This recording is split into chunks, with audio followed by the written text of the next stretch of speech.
प्रिय छात्राओं, मैं पुनः बीए प्रथम वर्ष की छात्राओं के हिंदी साहित्य के द्वितीय प्रश्न पत्र पर कहानी के संबंध में चर्चा के लिए उपस्थित हुआ। अभी हमने हिंदी कहानी, उसके विकास, पहली कहानी के संदर्भ में उसने कहा था और उसने कहा था पर विस्तार से विचार किया। उसने कहा था हमारे पाठ्यक्रम की पहली कहानी के रूप में रखी गई है। अब बारी आती है हमारे पाठ्यक्रम की दूसरी कहानी, पूस की रात की। पूस की रात, जैसा कि पहले से ही तुम्हें पता है कि प्रेमचंद द्वारा लिखी गई कहानी है। और कभी भी हिंदी कहानी की बात की जाए तो प्रेमचंद की किसी कहानी की चर्चा न हो, यह संभव नहीं। पहले ही हिंदी कहानी के संदर्भ में मैंने यह कहा था कि प्रेमचंद के आगमन के साथ ही साथ कहानी की विधा में कहानी ही नहीं बल्कि यूं कहें कि संपूर्ण हिंदी कथा साहित्य के संदर्भ में एक युग का सूत्रपात होता है। प्रेमचंद का कथा कौशल और उनके कहने की प्रक्रिया इतनी उत्कृष्टतम, इतनी सहज और इतनी ग्राह्य है कि बहुत अच्छी अच्छी कहानियाँ लिखने के बावजूद उनके युग के बहुत बड़े बड़े कहानीकार प्रेमचंद के सामने काफ़ी हद तक फीके पड़ गए। इसलिए प्रेमचंद की किसी एक कहानी के संबंध में बात करते समय प्रेमचंद के लगभग संपूर्ण कहानीकार व्यक्तित्व की एक संक्षिप्त चर्चा अपरिहार्य लगती है।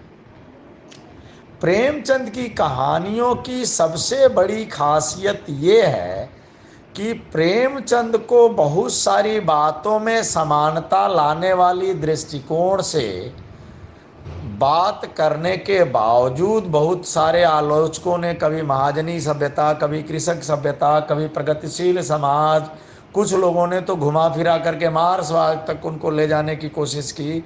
इसके बावजूद एक कहानी से दूसरी कहानी की स्वयं प्रेमचंद के भीतर तुलना नहीं हो पाती। यानी कि प्रेमचंद की कहानी अपने विधान से लेकर विषय तक में अद्वितीय है। अद्वितीय का अर्थात उस कहानी की न केवल औरों की कहानी से बल्कि उनकी खुद की ही कहानियों से आप तुलना करने बैठेंगे तो साम्य कम वैषम्य बहुत ज़्यादा मिलेगा। इस दृष्टिकोण के आधार पर प्रेमचंद का व्यक्तित्व निर्धारित होता है और इसीलिए कथा सम्राट प्रेमचंद के रूप में आते हैं। कुछ लोग उपन्यास सम्राट तो कुछ लोग कहानी सम्राट के रूप में करते हैं। प्रेमचंद की कहानियों को समझने से पहले एक सबसे जरूरी चीज समझना यह है, खास करके बीए के स्तर पे, कि प्रेमचंद की विचार और चिंतन की प्रक्रिया क्या रही है। प्रेमचंद के विचार और चिंतन की प्रक्रिया के संबंध में अधिकांश विद्वान आलोचकों का यह मानना है कि प्रेमचंद मूलतः आदर्श वादी व्यक्तित्व के धनी हैं, लेकिन कोई भी किसी भी आदर्श को कोरे और कागजी आदर्श के रूप में वो नहीं रखना चाहते। इसलिए उनकी मूल प्रेरणा और मूल संवेदना जो है वो यथार्थ को, वास्तविकता को हमेशा स्पर्श करती हुई चलती है। इसलिए प्रेमचंद के संदर्भ में, उनके संपूर्ण कथा साहित्य के संदर्भ में एक सामान्य तकनीकी शब्द विकसित हुआ जिसे हम आदर्शोन्मुख यथार्थवाद कहते हैं। ऐसा यानी कि ऐसा यथार्थ का चित्रण जिसकी परिणति आदर्श के रूप में हो। एक खास किस्म की आदर्श की स्थापना के साथ ही प्रेमचंद अपनी कहानी का अंत करते हैं, जिससे समाज के भीतर आदर्श और आशावादिता के प्रति एक ललक बनी रहे, उस ललक और उस चेतना के प्रति प्रेमचंद आग्रहशील दिखते हैं। दूसरी चीज, बहुत हद तक प्रेमचंद अपनी दृष्टि में यथार्थपरक होने के बावजूद गांधी के चिंतन से भी प्रभावित दिखते हैं। यह प्रभाव अगर कहानियों में कम मिलता है तो उपन्यास में थोड़ा सा ज़्यादा मिलता है। कहानियों में कम इसलिए मैं कह रहा हूँ, जैसे नमक का दरोगा देख लीजिए, मंत्र देख लीजिए, इन सारी कहानियों में वो आदर्श मिलेगा, लेकिन और आगे बढ़ते जाइए तो आपको कफन में नहीं मिलेगा, जबकि वही अंतिम उपन्यास गोदान है, वहाँ मिल जाएगा। अंत में खन्ना जो शोषक वर्ग के प्रतिनिधियों में से एक हैं, उनकी मिल में आग लग जाती है और उनका हृदय परिवर्तन हो जाता है और वो गोविंदी से प्रेम करने लगते हैं और मालती के आगे पीछे घूमने का चक्कर छोड़ देते हैं। कहने का तात्पर्य यह है कि एक तो वह विस्तार ऐसा था कि उपन्यास के विस्तार के भीतर अपनी अभिव्यक्ति को डाला जा सकता है, इसलिए प्रेमचंद यथार्थ का भरपूर वर्णन करने के बावजूद अंत तक जाते जाते भी आदर्श की छौंक लगा जाते हैं। कहानी का विधान अपने स्वरूप में छोटा होता है, इसलिए इसमें विस्तार नहीं दिया जा सकता। इस विस्तार से बचने के लिए कफन के भीतर किसी आदर्श की वो स्थापना नहीं करते हैं, बल्कि वो संपूर्ण मानवता के विरुद्ध व्यवस्था के खिलाफ खड़े होते हैं और उस व्यवस्था में भी जो निम्नतर है, दबा हुआ है, उसके पक्ष में जाते हैं। उसकी चर्चा हम आगे से अलग से कभी करेंगे। तो यह प्रेमचंद का आदर्शोन्मुख यथार्थवाद हुआ। कहीं न कहीं गांधी के विचार सरणी से प्रभावित होने की भी बात हुई, लेकिन प्रेमचंद जो एक बात है जिससे वो कभी समझौता नहीं करते, वह बात है कि प्रेमचंद अपनी यथार्थवादी वैज्ञानिक दृष्टि को पूरी तरह कभी नहीं छोड़ना चाहते, भले ही आदर्शवादी दृष्टि छूट जाए। प्रेमचंद के बारे में यह कहा जाता है कि जब भूकंप आया था तो गांधी ने एक बयान दिया था कि यह हिंदू जाति के उच्च जातियों के द्वारा की गई दलित जातियों के प्रति अन्याय के प्रतिकार का स्वरूप है, जो ईश्वरीय प्रकोप के रूप में सामने आया है। इस पर प्रेमचंद ने प्रतिक्रिया व्यक्त की कि चाहे जो भी स्थिति हो, वह सारी बातें अपनी जगह है और सारे रचनाकारों को पता है कि प्रेमचंद किस प्रकार से दलितों के प्रति सहानुभूति और जातीय चेतना के विनाश के साथ साथ अपनी लेखनी चलाते हैं। लेकिन इस प्रश्न पर चूंकि वैज्ञानिक दृष्टिकोण का अभाव है, इसलिए वो साफ साफ कहते हैं कि ऐसी बातें कह करके आप अवैज्ञानिक सोच को बढ़ावा मत दीजिए। यह प्राकृतिक आपदा है, इसकी आपकी सामाजिक व्यवस्था से कोई लेना देना नहीं है। प्राकृतिक आपदा के डर के मारे नहीं, बल्कि मनुष्यता के डर के मारे जो मुझे लगता है कि इस व्यवस्था का अंत होना चाहिए, जो जाति आधारित है, वर्ण आधारित है और शोषण आधारित है। इस सारी चीज़ों पर पूरी तरह से प्रकाश डालना और उनको नष्ट करने की चेतना से युक्त साहित्य प्रेमचंद का साहित्य है।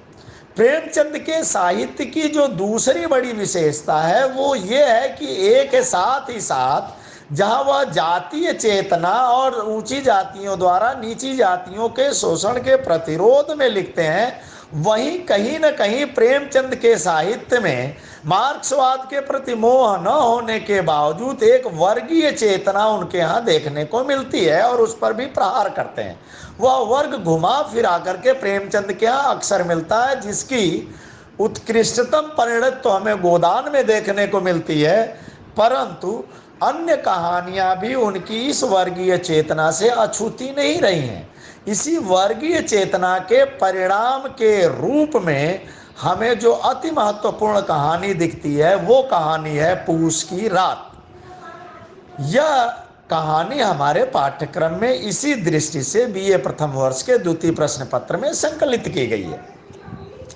इस कहानी के कथानक पर जब हम विचार करते हैं तो यह एक प्रमुख स्थापित रूप से तथ्य है कि खेती करना या कृषक होना कहानी के की दृष्टि से ही नहीं बल्कि समाज की दृष्टि से एक सम्माननीय काम माना जाता था।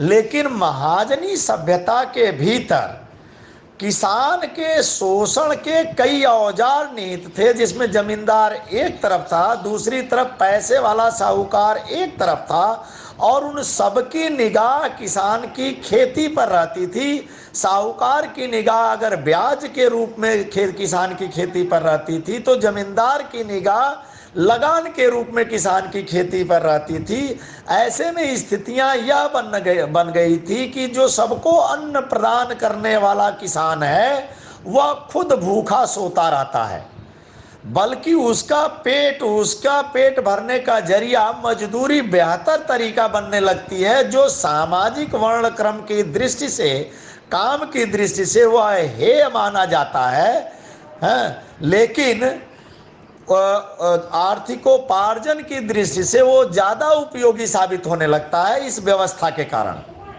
तो जो वर्ग चेतना की दृष्टि से उत्कृष्टतम होना चाहिए, वो निकृष्टतम स्थिति की ओर और जाने के लिए वर्गीय चेतना में मजबूर है, क्योंकि एक शोषण की प्रक्रिया हो रही है। तो वहां केवल और केवल जाति ही नहीं बल्कि वर्ग भी महत्वपूर्ण हो रहा है। जिस वर्ग फॉर्मेशन की बात आज तक बहुत सारे कम्युनिस्ट करते आए हैं, लेकिन उसकी चेतना को नहीं खोज पाए, और खोजे तो जातिवाद में इतने बुरी तरह से घुस गए कि वो वर्गीय चेतना की जगह जातीय चेतना के ही होकर के रह गए। प्रेमचंद इस घाल में मेल में नहीं फंसते हैं। जहां जातीय चेतना पर प्रहार करने की आवश्यकता होती है वहां जातीय चेतना की बात करते हैं, जहां वर्गीय चेतना को उभारने की बात होती है वहां वर्गीय चेतना को ही उभारते हैं। हल्कू एक किसान परिवार का व्यक्ति है। किसान परिवार में मियाँ बीवी के बीच जैसी नोकझोंक होती है वैसी नोकझोंक के साथ वो अपना जीवन यापन करता है, लेकिन यह इस बात को बहुत शिद्दत से महसूस करता है कि लगान देने के बाद जो भी उत्पादन के साधन और उत्पादन उसके पास बचता है वह उत्पादन साहूकार के ब्याज में ही चला जाता है और उसके पास कुछ भी नहीं बचता है। इसलिए वह मजदूरी कर करके कुछ और पैसे निकालता है, लेकिन खेती द्वारा किया जाने वाला समय उसको मजदूरी करके पैसे कमाने का भी समय नहीं देती है, और आवश्यकता पड़ने पर जब वह साहूकार से पैसे लेता है तो उसको चुकाने में ही उसकी मजदूरी भी चुक जाती है। खेती तो किसी काम की नहीं रहती है। इस दृष्टि से प्रेमचंद इस कहानी के भीतर अपनी वर्गीय चेतना की पहचान करते हैं। एक प्रेमचंद की दूसरी खासियत इस कहानी में और देखने को मिलती है। प्रेमचंद व्यंजना शक्ति के बहुत बड़े रचनाकार हैं। एक उदाहरण पढ़ करके मैं सुनाता हूं कि जब भी वो पात्र को गढ़ते हैं तो उस पात्र के भीतर किस तरीके की बात लेकर के आते हैं कि पात्र का पूरा व्यक्तित्व तो उभर कर सामने आ जाता है।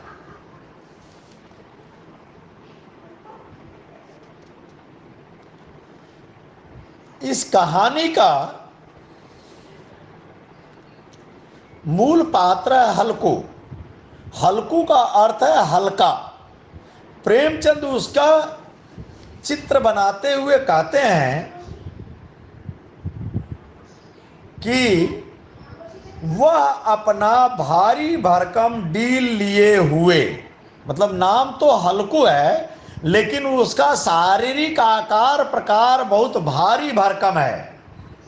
इसीलिए वो ब्रैकेट में और आगे की एक बात कहते हैं, वह अपना भारी भरकम डील लिए हुए, ब्रैकेट की शुरुआत, जो उसके नाम को झूठा सिद्ध करता था।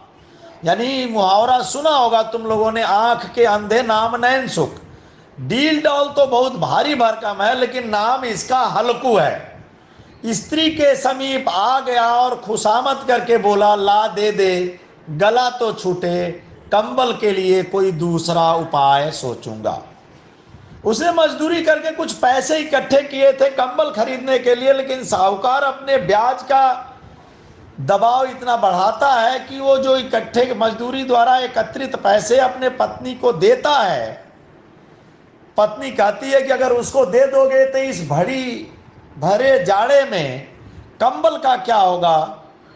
पत्नी उसको उलाहना देती है, लेकिन यह जानता है कि पत्नी का उलाहना उस साहूकार की गालियों के पर बहुत भारी पड़ेगा, इसलिए वो गालियां सहन नहीं हो सकती। इसलिए कंबल भले ही मिले या न मिले, कुछ भी सोचा जाएगा कंबल के बारे में, इस बला को तो टालो।